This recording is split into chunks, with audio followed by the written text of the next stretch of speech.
Next, I would like to call upon Mr. Rohil Mohammed Sahab. His career spans over 35 years in general management, business development, strategy, financial planning, and people development.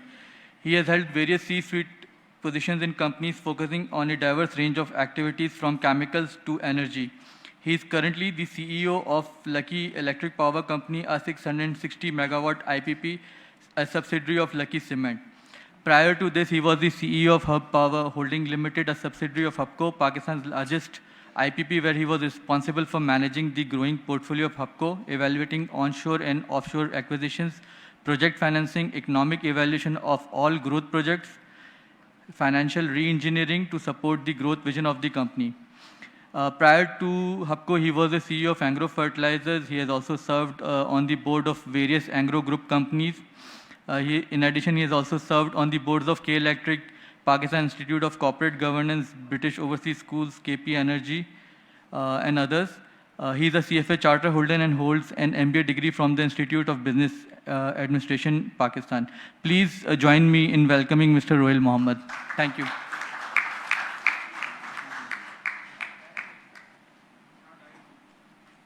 Assalamu alaikum. Thank you for inviting me to this forum.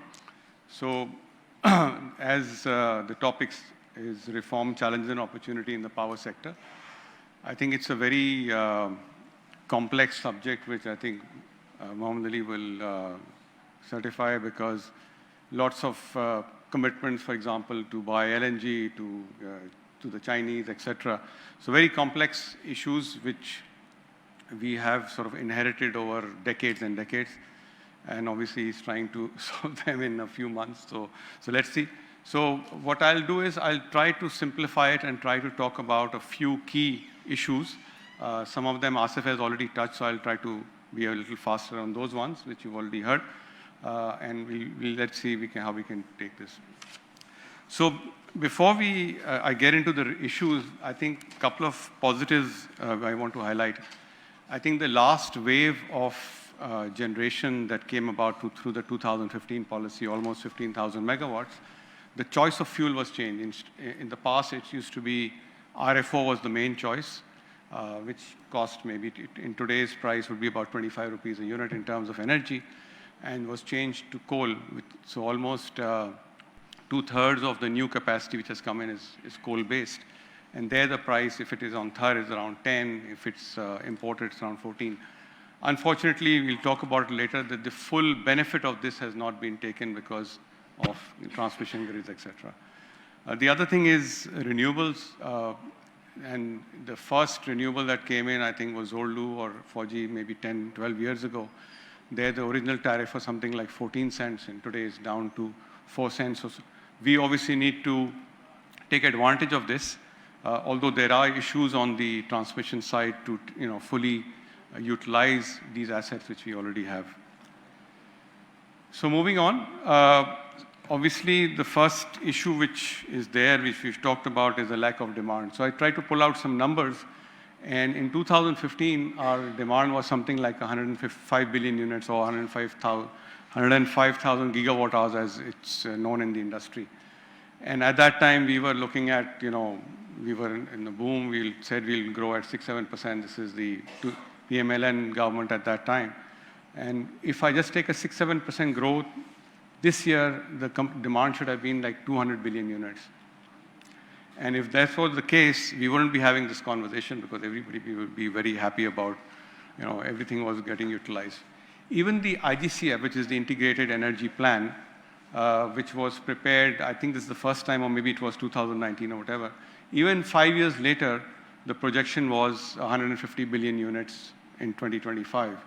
And today, as you know, Asif has shown the chart, it's 110, 120 billion units. So that is one of the key issues.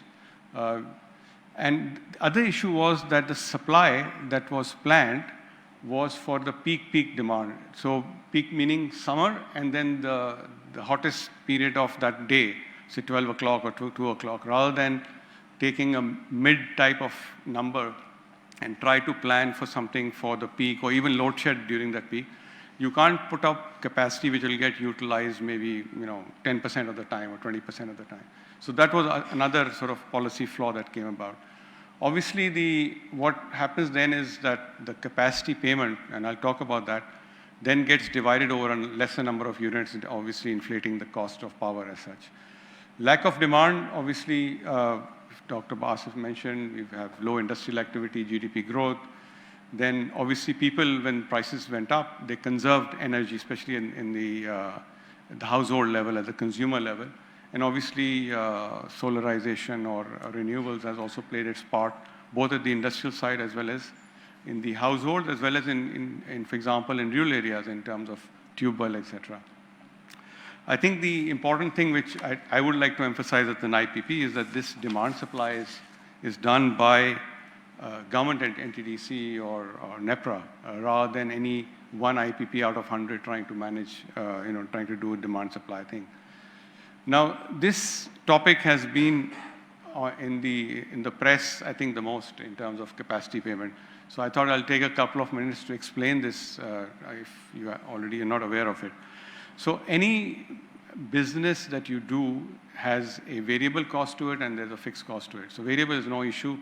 Every time you produce a unit or take power, only the fuel part, or let's say if you are in the textile business, if you're making a shirt, then the cloth, the thread, etc., are variable. But there is a fixed part of the business as well. So the salaries to be paid, maintenance, debt servicing, rent of the premises, etc. Those have to be covered through the output as such. Now, what used to happen prior to 1994, before the private investors came into the power generation, was that PSDP, or the government funds, were used to put up these power plants. So obviously there's a notional cost of capital, but there was no real cost of capital because it was through PSDP. So the capacity payment was practically very low in terms of maybe small amounts of O&M payments. But now, if you invite the private sector, there is a real cost, and that real cost has to be paid. On top of that, the government was the sole buyer. So if I were to put up a plant and the government is the sole buyer, without any lender or investor will require that some guarantee of offtake is required. Otherwise, there won't be any financial close.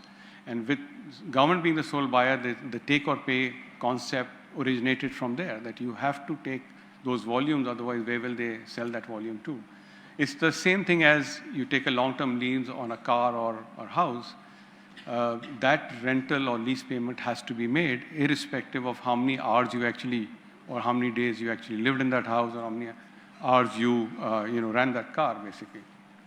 In fact, in my opinion, obviously if the government was not the sole buyer, if a private investor had to forecast the demand, they would put up so many buffers that actually the capacity cost would actually have gone up.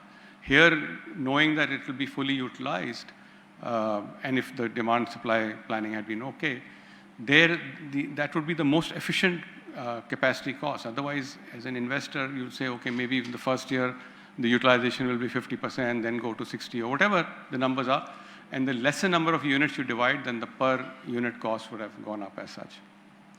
The other issue with capacity payment is all dollar denominated, because you had almost 15,000 megawatts coming in 2015.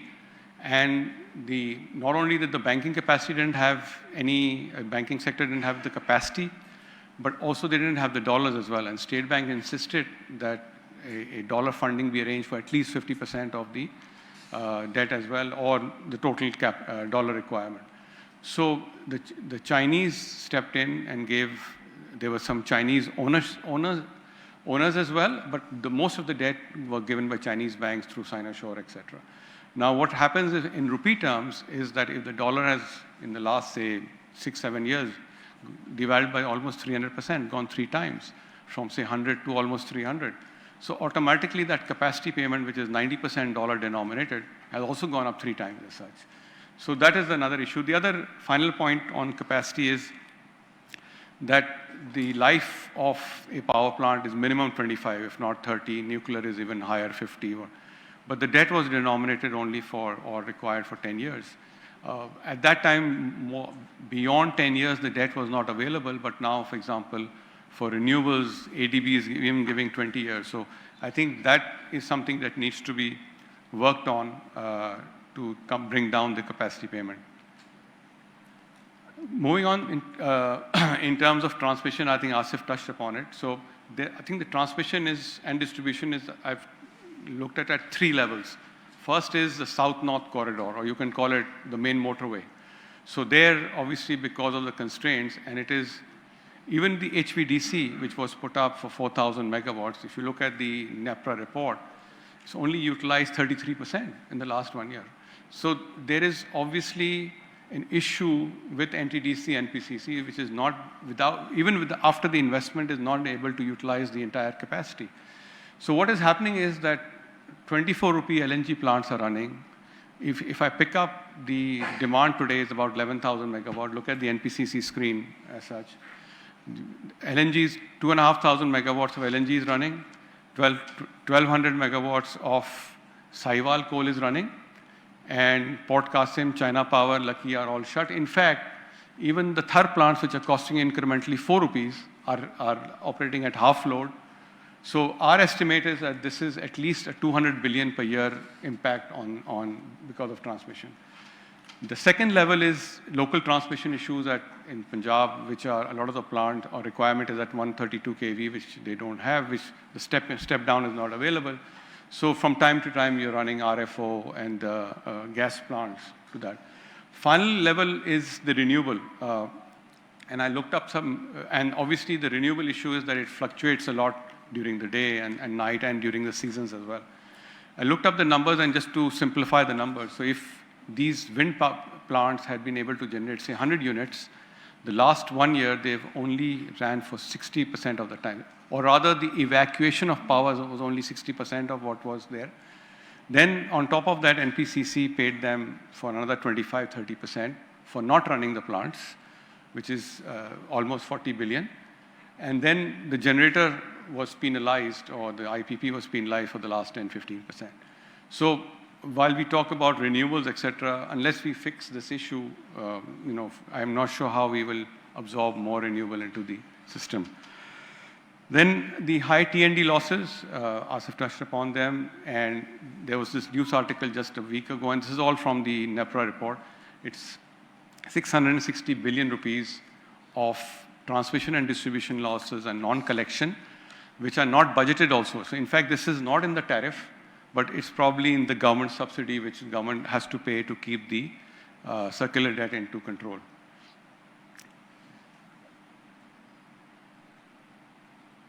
So just to give you an idea of the tariff breakdown, the capacity payment which we talk about, this is from the NEPRA multi-year tariff for the year 24-25. This is obviously based on projected demand. So 18 rupees is the capacity payment. The energy charge is about 10 rupees. The distribution margin, which is 3.68. And this is based on the standard 14-15% loss, not the 27-28, which the actual discos are incurring. And that's why I said the 660 billion is not included in this tariff number. And then if you see at the retail level, prior to any adjustments for cross subsidies, etc., the number is like 35 rupees. But then you have a host of surcharges. For example, the first one, surcharge and an additional surcharge. These are related to the interest cost of the previous year's circular debt, and that interest is loaded to current customers as well. That's almost 4 rupees per unit. If you look at the sales tax and income tax, that's almost 11 rupees. So I think we were just discussing before this that actually FBR has got a bonanza, because without doing anything, because it's denominated in as a percentage, so you increase the tariff last July, and suddenly all that extra money is going to, which is I think almost 800 billion. They must have had a bonanza of 300 to 400 billion rupees from this issue as well. So going forward, obviously, number one issue of course is demand. I think I would like Mohammed to say that, okay, all of this is fine, but where do we go from here? What is next? And I think demand will play a big issue for that. So obviously, rescheduled debt, I don't have the numbers, but I saw in the press that target is almost 4 rupees per unit. In terms of surcharges and taxes, another 5 rupees is possible. For the T&D, I think, I remember Mohammed Ali had originated when he was in the caretaker minister, these management contracts to get, kickstart this process, because the potential, as we saw, is almost 600 billion. Obviously, it can't happen overnight, but just as KE has done it, maybe over a 10-year period, this should be back to zero, basically. The transmission bottlenecks, which I mentioned, and also there's also an issue of the LNG contract, which has a take or pay, but hopefully it's coming for renegotiation next year, so maybe they can do something about it. The final issue is, of course, it's a small number though, but the net metering number, I mean, if KE can buy renewable power at 10 rupees, why should I get 41 rupees for as a domestic household with net metering as such? So I think that needs to be rationalized as well. Thank you very much.